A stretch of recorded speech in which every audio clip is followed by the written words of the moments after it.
Dennis Province from the IDEA National Resource for Quantitative Proteomics, and I'm here to give you kind of a whirlwind tour of the national resource and just a little bit about proteomics and the global proteomic process.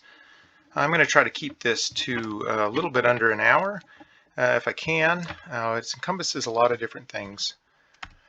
So when people think about proteomics, a lot of times they try to focus on the idea that proteomics is really about this really amazing instrumentation where we can gather all this information about the proteome by using mass spectrometry. But I really want to emphasize the point that proteomics and the national resource is really made up of a whole team of people with a variety of different talents and skill sets, from just administration to bioinformatics to chemistry and biochemistry and instrumentation and just sample prep, being able to deal with different sample types and being able to do digestion protocols and all of those sorts of things. So this talk is going to we're going to focus a little bit on how the resource helps scientists and give you a couple of examples, and then talk about proteomics and the challenges of bottom-up proteomics and our goals. Talk about just briefly a couple of different workflows and then some of the costs involved in the bioinformatic deliverables at the end. So the national resource was created by an R24 grant mechanism through the NIH to provide state-of-the-art proteomic services to the IDEA network and also the rest of the country. So that would be the 23 states and Puerto Rico, which get the least amount of NIH funding. We also provide outreach opportunities in the form of vouchers, which is essentially free proteomics, and also we have internships for both undergrads and graduate students and postdocs. And then we provide educational opportunities in the form of workshops both for faculty and staff, and then other Proteomic Core staff, and we also have web resources for people like this video that you are watching right now. And so this is a picture here of Alan Tackett, who is one of our co-PIs and the one that did the majority of the writing on this grant. It has the vision of what the R24 what the national resource could become with the R24 funding. So where in science does the national resource fit? So I'm going to get a pointer over here and just say that if you are doing science, some sort of biology or physiology or disease, and you're a principal investigator, a lot of times your laboratory is where the majority of your experiments take place. You might do some collaboration with somebody, but for the most part, the science occurs in your laboratory. For proteomics, it's really not practical for PIs to do their own proteomics. And so we sort of come along beside, and everything outlined in this blue box here is what the national resource can do. We have full sample preparation laboratories where we can take your cell cultures or tissue samples, and we can prepare those, extract out the proteins to do the proteomics. We have state-of-the-art instrumentation, as well as experts that know how to use both the nano LC or liquid chromatograms, as well as the mass spectrometers, those high-end thermo tribrid Orbitrap mass spectrometers that give us amazing data.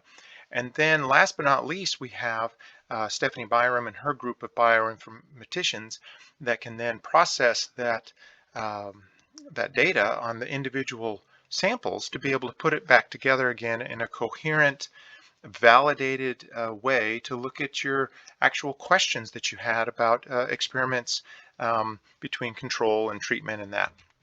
So the most important things that we do, though, is we consult with those investigators to find out what the goal of the research is before they begin their experiments. And then we collaborate to make sure that the amount of samples and how those are prepared and how they need to be sent to us is all understood. And then we communicate those results back to the investigator to make sure that they understand the data the significance of that. And so in this gray box up here, it's really quite a challenge because proteomics incorporates taking biological samples in the form of like organs from different models, and being able to process those down and be able to extract the proteins. We use chemistry to do some reduction and alkylation, and we do some biochemistry to do some digestion with different enzymes.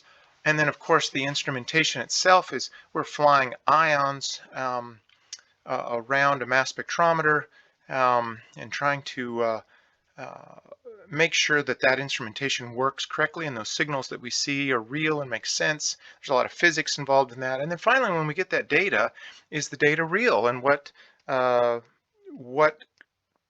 of that data do we need to ignore, and what is valid, and how do we validate it, and all those sorts of things. So how does the national resource help researchers? So I'm going to give 3 quick examples. First of all, we can do collaboration with clinical samples. And so I just wanted to point out there was a study done by Aaron Story and some people from Arcana Labs, which is a kidney repository here in Arkansas. And they used fresh kidney tissue to be able to solve this problem of the kidneys do a lot of filtration, and so a lot of times if you have some sort of protein problem somewhere else in your body, it will manifest itself in the kidney first in the form of kidney problems. And so they were able to take these kidney samples and take some of these kidney samples they had from certain disease states, and then also from healthy patients, and be able to do global proteomics and from this volcano plot that we have down here below, we see that there was a couple of proteins here that were overexpressed in the disease state compared to the control. And so that allows clinicians to make some sort of, that's a biomarker now that they can either use to identify when someone's having that particular problem, or to be able to create some sort of therapeutic to help with that by binding those proteins up before they start collecting in the kidney. How else does the national resource help researchers? Well, Stephanie Byram and her team and the other proteomic scientists look at data all the time, and so we're able to make bioinformatic tools available so that people can look at their data better. So the volcano plot's been around for a while, but being able to have an interactive volcano plot where you can hover over those little different dots, each dot represents a different protein, and depending upon the color and the position on this plot will tell you whether it has been significantly upregulated or downregulated, and whether it has passed the p-value test. And this particular software that they developed will allow people to see some of that metadata with the protein names and its sequence and all those sorts of things in real time there, as they're looking through these large data sets of thousands and thousands of proteins. And then also be able to look at a heat map. Down here at the bottom of this heat map, we have different sample names, and then along the side here are different proteins. And you can see for this small subset of proteins that there is a block of samples where all of those proteins have been upregulated, and they're all in this red color, and then some that have been downregulated. And again, it's an interactive way in which people can visualize their data in a lot more efficient manner than just looking at a spreadsheet. And finally, National Resource helps researchers by providing additional validation and corroborative information. A lot of times, complex biological questions don't have simple answers. They require a lot of different information from different sources to be able to put together the story that is very complicated. And so this is just a little some of the figures from Greg Wang's paper. He's from North Carolina, and this Nature paper just talked about this story about this chromatin looping and then in its effect on cancer development, and used some imaging and some Western blots and spleen comparisons and just lots of different things besides proteomic or protein mass spectrometry to be able to put together this story and to be able to validate some of the different things that he was seeing with one test with another. And so proteomics a lot of times is not a self-contained sort of experiment. Instead, it is a collaborative experiment to go along with other experiments that the researcher's doing. So what is proteomics? So I have a little graph here. I think most people know that inside of a cell there's a gene, all that genetic information, all the DNA, and split apart into different genes. And I think it's kind of understood that for a particular organism like you, all of the gene information, all that genomic information is essentially the same in every single cell in your body. But we know that if you take that gene and you go through the process of transcription and translation to form protein, that first of all, it gets a little bit complicated because you don't just get one protein for one gene. There's lots of splicing and rearrangement that goes on, and so that's not true. And then the other thing that makes it hard is that different organs in the body will have different proteome expressions. So they all have the same genomic information, but the proteome is expressed differently. So your lung cells do not have the same proteome as your brain cell or your liver. And so if we look deeper, not only is it a timed thing, like what type of cell and in the cell, whether it's in what condition it's in, is it a disease cell, is it healthy? We also need to look deeper into the proteome. Is that the proteome is really just a collection of proteins. And so you might think of, if you're coming from a biological background, proteins are sort of identified as these brightly colored three-dimensional ribbon structures that show you, alpha coils and beta sheets and different places where the reaction might take place if it's an enzyme in that. But if we uncoil that thing, that protein, remember, is at its most primary level is just amino acids that are linked together with an amide bond, holding each one of those amino acids together like pearls on a string. And because of my chemistry background, I like to break that down even further to chemical bonds to show you just a little bit more detailed structure. So this is the chemical structure of amyloid beta protein, just the amino acids 10 through 35. And here we have that you can buy this off of the internet, and that's where I found this. And here that amide bond sort of follows this pattern all the way through here as we go from the N terminus to the C terminus of this amyloid beta protein. And we start off here with the tyrosine residue, etc., etc. I've got the valine residue is outlined here in blue, just to show you where that guy is. And just a couple points that I want to point out to you. First of all, you've got all those different amino acids are going to have different side chains hanging off of them depending upon depending upon which amino acid it is, and some of those are acidic and some of those are basic, which means that pH changes in pH can induce different charges. High pH can add I say high pH adds protons, and that's not really true. High pH actually removes protons, and then low pH actually adds protons. And in this particular case, the other thing that's really hard with proteins is that here it's got a molecular weight of that's specified out, but really it depends upon the pH, and you have to have a counter ion salt here because the only way this guy is going to exist is going to be as an ion.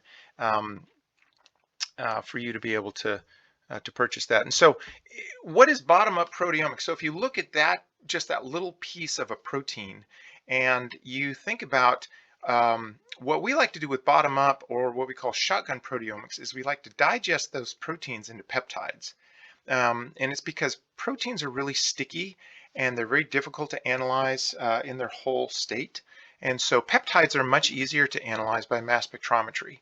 So we'll take those proteins, like the one we just saw, we'll take trypsin, which is a proteolytic enzyme. It acts like a pair of scissors, and it cuts up the protein at very specific places. Actually, trypsin will cleave on the carbon side of lysine and arginine. So if we come back here, this is the lysine residue right here. And so we would have actually these first, 1, 2, 3, 4, 5, 6. So 7 amino acids would be in the first peptide, and then you would have another chunk up to here, and then the final chunk here. So really this one protein would be broken up into 3 different peptides for analysis. That would then be separated by liquid chromatography, by polarity, and then analyzed by mass spectrometry. And so we have to talk about chromatography just a little bit if we're going to talk about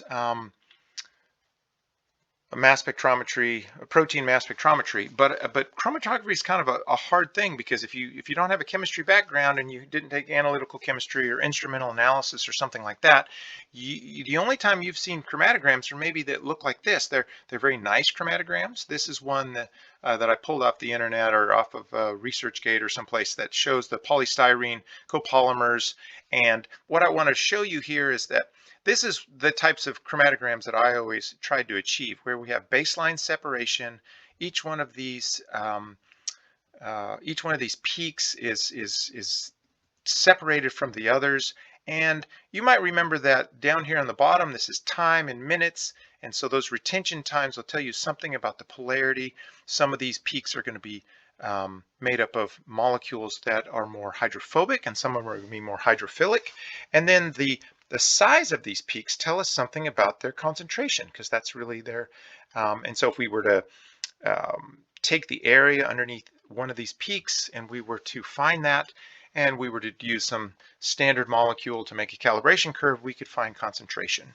So that chromatography is very similar to what we do as well. Unfortunately though, the proteome for a single cell is so complex that if I take a JJN3 cell lysate, so JJN3 is a myeloma cell line, cancer cell line, and I were to take those cells, grow them up in a cell culture, pellet them out, lyse the cells, collect the proteins, digest the proteins into peptides, and shoot in about 200 nanograms of those peptides, I would, and in an hour run, in a 1 hour or 60-minute gradient, I would get something that looks like this. And you can see that there is no baseline separation. We just have peak upon peak upon peak as peptide after peptide after peptide comes out for about 45 minutes straight here. It takes a little bit of time for the sample to get from the loading to actually hit the through the column and hit the detector. But once it starts, it goes all the way till about 50 minutes when we change the polarity here at the end. And so I just want to point out that we have hundreds of peptides that are eluting all at the same time. Like at any one of these times that we have hundreds, dozens of peptides that are coming out. There's about 19,000 peptides that were identified. That doesn't mean that there were 19,000 ions flying through the mass spectrometer. There were actually closer to 47,000 ions, different types of ions, but it only identified 19,000 of those as peptides for this particular run. And there were about 2,400 proteins that then got identified from those different peptides. And those are protein groups because, as you might be aware of, some proteins, they come in groups because you have 2 proteins that are very similar for most of their sequence, and they'll have just some differences at the end. But this 45-minute gradient shows you just the complexity that we have with a single cell, a single cell type. So what are the challenges to global proteomics? Well, first of all, the complexity is one of them. We just showed you that. But I say that proteomics is, or protein mass spectrometry isn't rocket science, but it's really the intersection of biology and chemistry and biochemistry and mass spectrometry, which isn't spelled correctly, and bioinformatics all together. And that creates quite a challenge, because one of the things that scientists find challenging is communicating and being able to deal with different disciplines. And so all of us at the National Resource have to work together to push this thing along. Some of those challenges, one of them is the dynamic range challenge. So this is a real issue here. So take the proteome from plasma. This is probably the most extreme case of this, but there's about 10 orders of magnitude difference. If you look at the concentration or the abundance of of albumin, which is the most abundant protein, versus that are the least, like these interleukins down here that are found in plasma, there are 10 orders of magnitude of difference between those, which means it's really hard to analyze plasma altogether because the mass spectrometer will spend most of its time looking at about 12 or 14 different components that make up about 99% of the protein in the whole sample. So there are ways, sample preparation ways of depleting out all of these common high abundant proteins in plasma so that we can look at these lower concentrated things, which are usually more interesting to the researcher. So the dynamic range challenge is one. The other one is just post-translational modifications. So a lot of times we always like to talk about proteins like they're in this endogenous state here, like they've just come right off the ribosome, and they are just all a bunch of amino acids, like I said, like pearls on a string or something like that. But they don't last that way very long. They get phosphorylated, and they get glycosylated, and they get ubiquitinated, and they get lipids attached to them, of all things, and acetylation, and all of these sorts of things. And the other complication is that those things are not stoichiometrically done. The phosphorylation, which is attributed to a lot of signaling in cell pathways, is not stoichiometric. So it's not like you find this one protein fully phosphorylated or fully unphosphorylated. Instead, you see it phosphorylated somewhat, and you see it phosphorylated mostly. And so now, instead of an all or nothing, you're trying to compare the difference between some and mostly. And so that makes it a lot more challenging, because you have to program in to your database searches for these different modifications. You have to know which amino acids they attach, these different groups attached to, and what their molecular weight is, and what their charge is, and how are there multiple things. Like sugars are a nightmare because there's lots of different ways of glycosylating amino acids in that. And so PTMs are really challenging right now.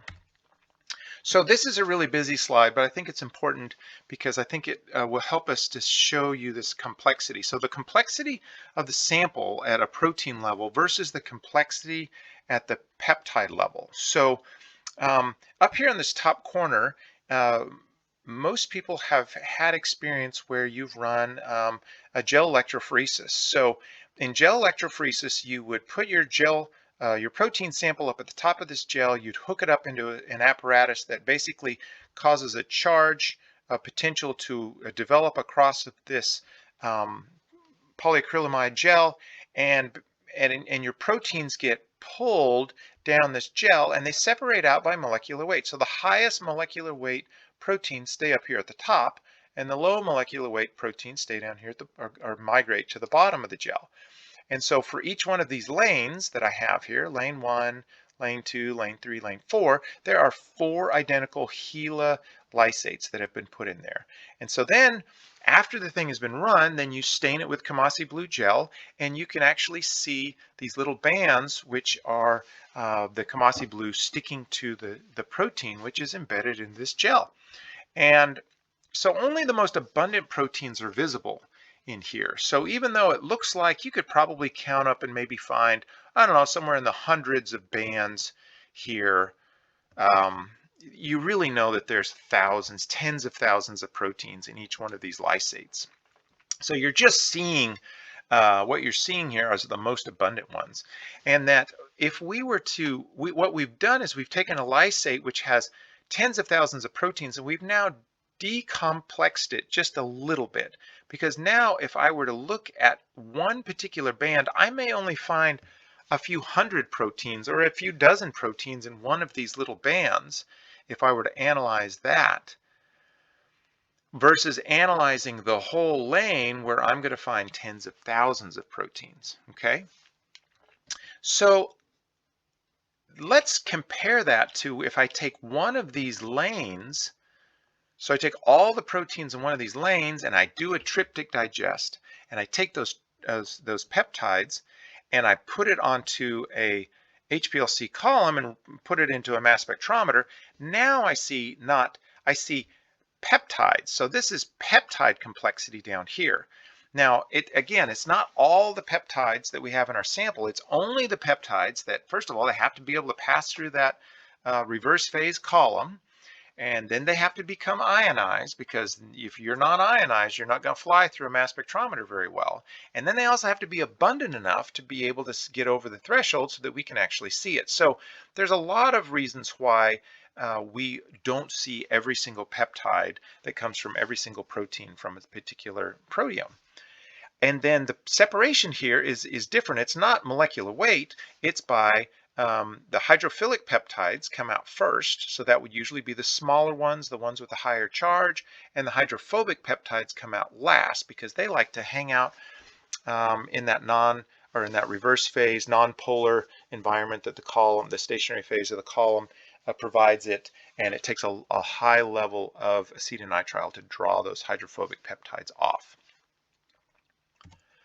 So what are some of the goals of the national resource? So our goals is really split up into three different divisions. We've got sample preparation that reproducibly tries to extract proteins from a variety of samples that can be digested into the largest amount of peptides for analysis.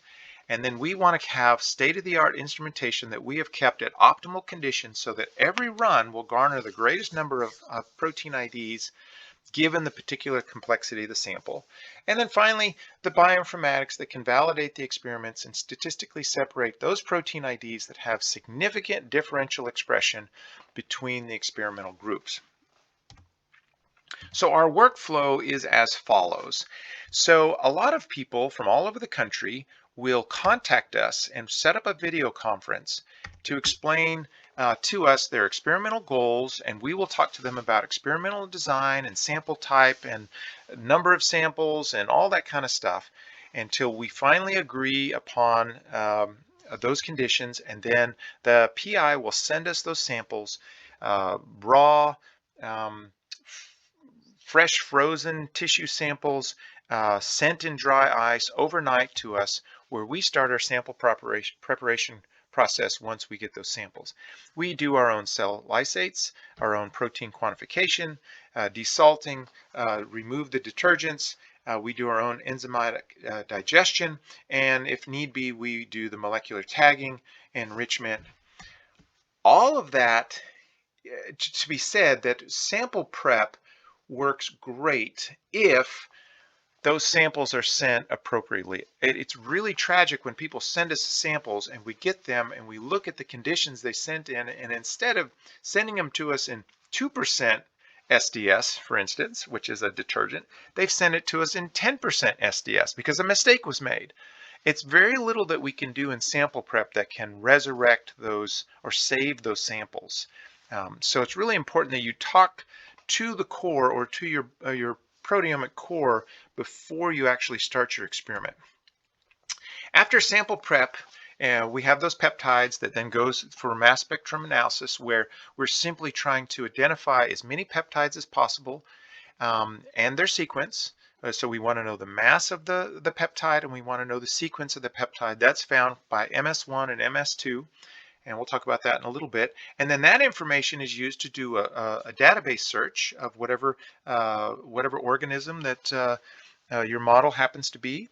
And that information gets passed on to the bioinformatics that can then do your differential expression and look at your goals, and then give you a final report with those interactive plots and things like I'm going to talk about again and like I've talked about before. And that whole process takes about 6 weeks after you receive your samples. So just to go over what our bread and butter sort of workflow looks like. For global proteomics, where we do shotgun or bottom-up workflow, we like to take cells or tissue lysates, and we like to extract those proteins, and we have lots of different ways of doing that, but primarily we use detergents to form the cell lysate. So we add a small amount of specific detergents to break apart those cells so we can extract the proteins. We also use a protease inhibitor cocktail. And then we do enzymatic digestion to form peptides. Those peptides all have an N-terminal and a C-terminal, and they have a certain sequence and they have a certain charge. We will pass those through our nano liquid chromatogram graph, and at the end of the column where they've been separated out by different polarities, we use the electrospray ionization method to create ions, which are then sent into the mass spectrometer, and we get basically two different types of information. We get the MS1 information, which basically tells us the mass to charge ratio of every precursor that is abundant enough to be seen by the mass spectrometer. And then we can also select particular precursors to go into a high energy collision dissociation chamber, where that particular peptide will be fragmented up into pieces. And so this is the MS2 data that we would get here. And this MS2 data is going to give us sequence data, because the difference between these peaks tell us the amino acid mass. And that's a talk for another time, but that's the beauty of going from that data, you know, these squiggly lines coming from the mass spectrometer back to information that the biologists can use. So there are lots of different ways in which we can do that. In the fact that, remember, sample prep is really all about getting peptides. Well, we can do that by doing an in-gel digestion. We could actually physically cut out the different bands after running a gel, and we can do a digestion of those bands in the gel to get their peptides. Or we can do what's called an in-solution digest, which uses a chloroform methanol extraction method, where we sandwich the proteins in between a chloroform layer and an aqueous layer. Or we can have a filter aided sample preparation, which basically it's a filter based where we capture the proteins on this filter, and we wash all of the impurities away, and we can actually do the digest on the top of that filter, and then we can pass our peptides right off of there. But all of those peptides, after undergoing a digestion by trypsin, which is our most common enzyme used, we would get those peptides again, which goes through liquid chromatography, where they're separated, sent into a mass spectrometer, where those gas phase ions, then we can get the MS1 information, and we'll rescan all the mass to charge ratios from a low number, like say 400 mass to charge ratio, all the way up to 1500. And you could see here that this 722.53 peak was selected. It was put into another chamber where it got fragmented, and then we look at the identity of these fragments to be able to tell what the sequence is. So this gives us sequence information, and this gives us mass over charge information over here. So let's just talk a little bit about sample prep. I won't get into all the nitty details here, but I just want to show you that all of our digestion protocols look like those freshman chemistry recipes that you followed in lab. Because what we really want to do is we want to prep the sample to a point where we can follow a standard operating system. So that's really the goal. Don't read all of this unless you are at the lab bench with your sample and you actually want to do it you actually want to take it through this process. All you need to know is that we have very specific protocols that always start off with a certain amount of protein, which we like to start with 100 micrograms of protein brought up to 100 microliters of water. If we can get to that point, then we simply reduce, we alkylate, then we wash the sample a little bit, get the protein to a place where we can add the trypsin to digest it. What kind of samples can we use? Well, we can use all kinds of different samples. We can use cells that come from culture. We can use fresh frozen tissue samples. We can use cells that come from slides, tissue samples from slides, or serum or plasma. And there's, we need at least 1 million cells from a cell pellet. We need, milligram quantities of tissue, and 10 to 25 microliters of serum and plasma, and a couple of 10 micrometer scrolls to be able to do good proteomics. So here's some of, I'm not trying to say this is why the next couple of things is just the challenge of why of proteomics is we have to do nanoliquid chromatography. So this picture over here shows you sort of the mess of tubes and things on our liquid chromatograph. Usually it has these doors that will close and it'll make it look all nice and neat. But since we spend so much time doing plumbing, we keep these doors open all the time. It's hard. Nanoliquid chromatography is hard because you're flowing at about 300 nanoliters per minute, which means that you get 1 drop of liquid every 2 hours and 45 minutes. That's not a lot of liquid. So when you get an air bubble in your system, it's not just a bad day, it's a bad week because it takes a long time to get those air bubbles out of there. So you're going to have to do some plumbing. So our samples, after coming out of sample prep, are usually stored in these PCR plates here, and there's about 100 microliters of sample, and there's peptides in there at a very particular concentration, so we will inject somewhere between 200 nanograms and 1 microgram or so of peptides. This is where, after going, the pumps and the valves and everything are really just pushing the liquid through this column. This little, what looks like a hair here, is really a capillary where our separation occurs. This is our analytical column, and I've drawn a red line over it to show you. It's about 17 centimeters long, and it is where the inlet, that is where the separation occurs just before the inlet into the mass spectrometer is. So here's a focused up picture of the end of the column. This column is only 75 microns in inner diameter, which is filled with a resin that's about 2.5 micrometers in diameter. And we filled that with that resin. That resin is coated with, it's reverse phase, so it's mostly C18 resin, and our peptide solution is being pushed through there and sprayed out the tip into the mass spectrometer here. The tip is the flow is about 300 nanoliters per minute, and it's at about 3,000 psi. And the spray is so fine that even with a camera that is focused in on here, you can't see it. You can't see the spray. What you can see is if you have a droplet forming on here, then you know you need another column. And remember, this mass spectrometer is virtually under vacuum just as soon as you go inside of there. So this is where the electrospray ionization happens in that little space of about 1 centimeter. I will show you this dynamic scan management in another video, but for time I'm going to press on here. But suffice it to say that these mass spectrometers, these tribrid mass spectrometers by Thermo, are very complicated. They're dynamic. They can do lots of different things at the same time. And they're also another reason to use the national resource rather than to try to do your own proteomics. First of all, liquid chromatography is really hard, and also because proteomics is really expensive. This Eclipse mass spectrometer with its LC system costs about the same amount as this McLaren over here. And so not only do you need, it's not just you buy it and you pull it out of the box and you hit the button and go. We are constantly working on these things because they require, you have to really understand mass spectrometry well in these instruments to be able to get them to run at a high level.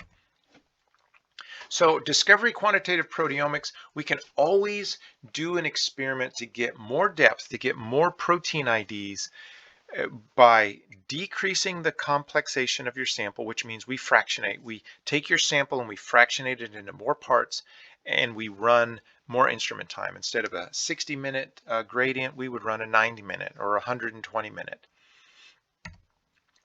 A couple of the different workflows that we have at the National Resource that people use. The first one, tandem mass tag labeling, really put quantitative proteomics on the map because what it does is it has these isobaric tags. So these tags, very specific molecular weight, are made, and you take each one of your sample in your experiment and you covalently bond a tag to the end of each peptide for each sample.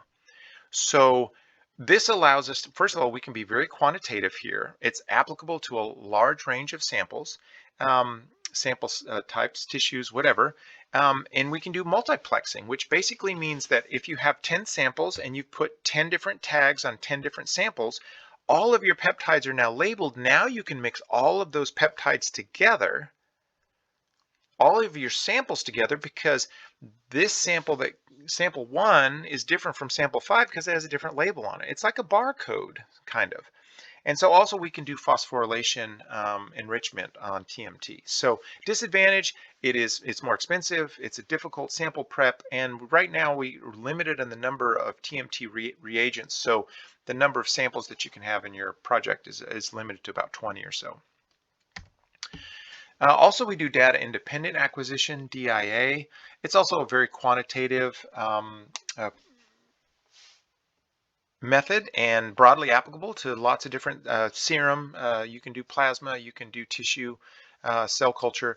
It's label free, and its main advantage is that you can run hundreds of samples in the same experiment. It doesn't have that limitation that TMT does.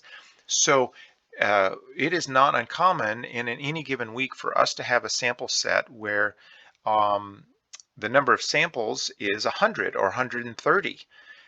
It's a little bit cheaper than TMT.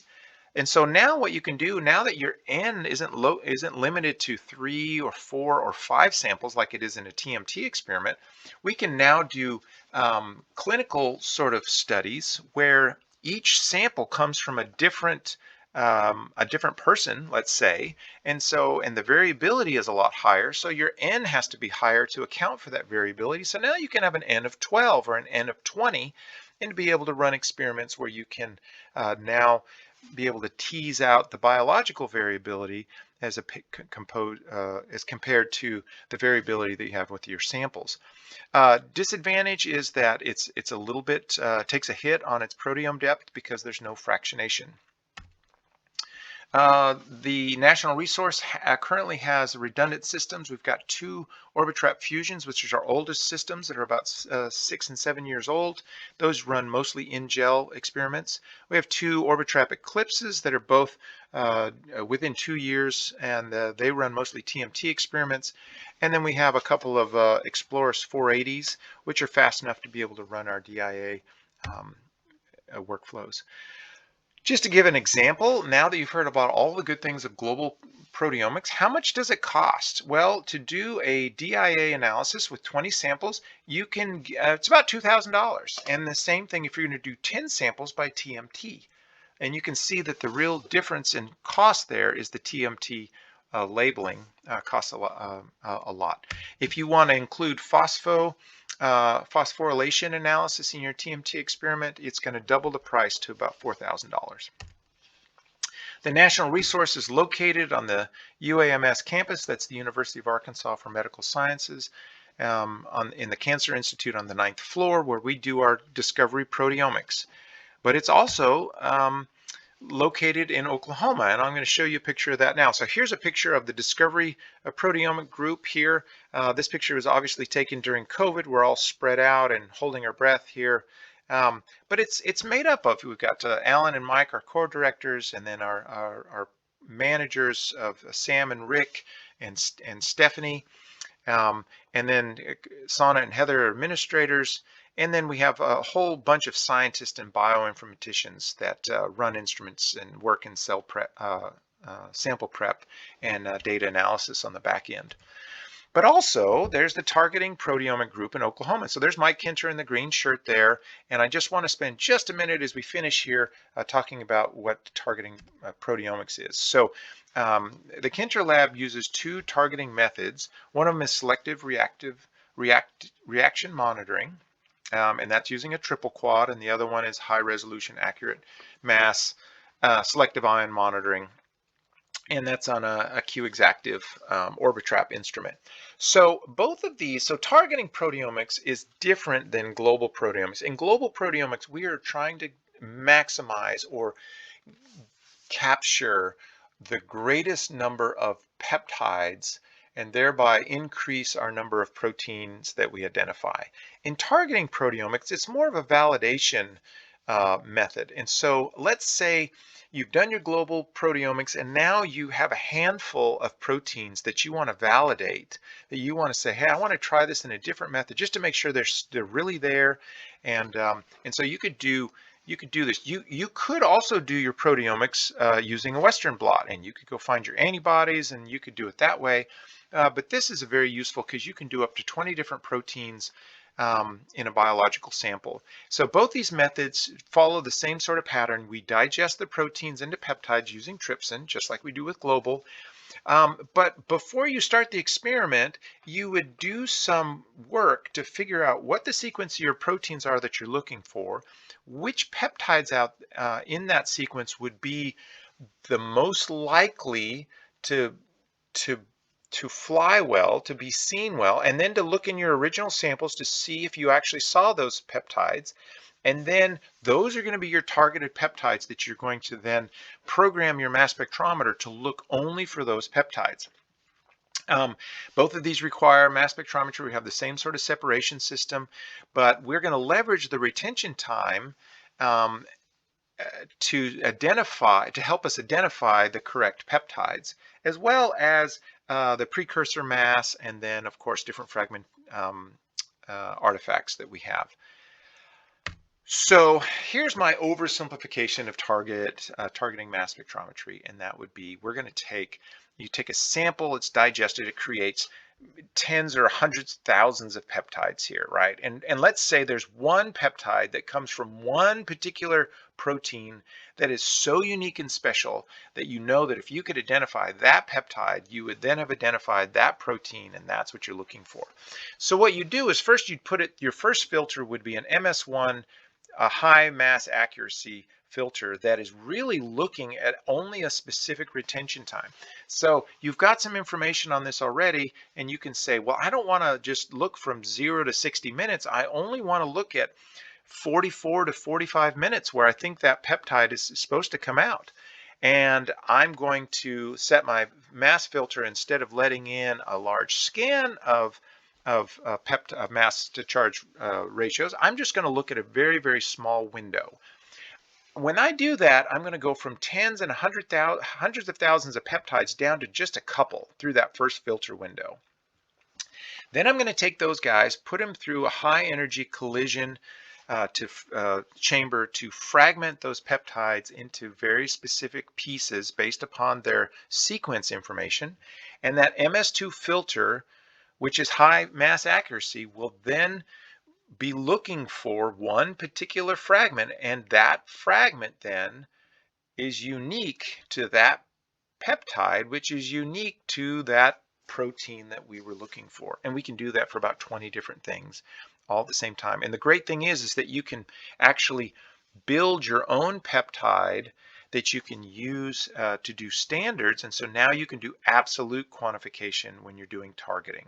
Whereas with global proteomics, we can only do relative quantification. Of course, on the back end, one of the things that we deliver are bioinformatic sort of things like data normalization and validation. So things like a dendrogram here, where you have different sample sets, and you can see how your control samples and your treatment samples, what the variability of those are. You can look at a violin plot, which kind of shows the normalization data per sample. And I have to tell you that many times I've sat through these post consults, and Stephanie keeps showing the same sort of plot, it looks like. And I asked her, I said, why do these all look so boring? And she goes, because the data is so good. So this is what you want a violin plot to look like, where the variability between samples is basically negligible. Our PCA plot shows kind of a spread of the data between the different types of sample groups or batches. And then of course we've got volcano plots and MD plots that show you the proteins that, in this particular case, this was an experiment where the mouse model was fed fish oil diet versus a control diet, and then whatever tissue, the liver or whatever that was used for this um, experiment, the fish oil diet, every one of these red dots represents a protein that had a significant fold change for the significant p-value that was greater in the fish oil diet compared to the control diet. And these blue guys down here, these blue dots represent the downregulation or the less abundant things in the fish oil diet versus the control. So that's really neat that you can see that, and those are some of the deliverables you get, along with, for those of you that still like a spreadsheet, here's all of your metadata over here, your names and your gene names and your protein names and all the IDs and everything, as well as your log fold changes and your p-values and adjusted p-values, and that's all searchable, so you can search for very specific things from the data that you get back. Our gatekeeper and is Sam McIntosh. He's gone through hundreds, almost thousands of different consults with people and can direct people in their different biologies and everything. And I really hope that this was useful to you, and that if you are interested in proteomics in any way, that you will contact us either by emailing Sam at ideaproteomics@uams.edu, or find us on the web at idearesourceproteomics.org.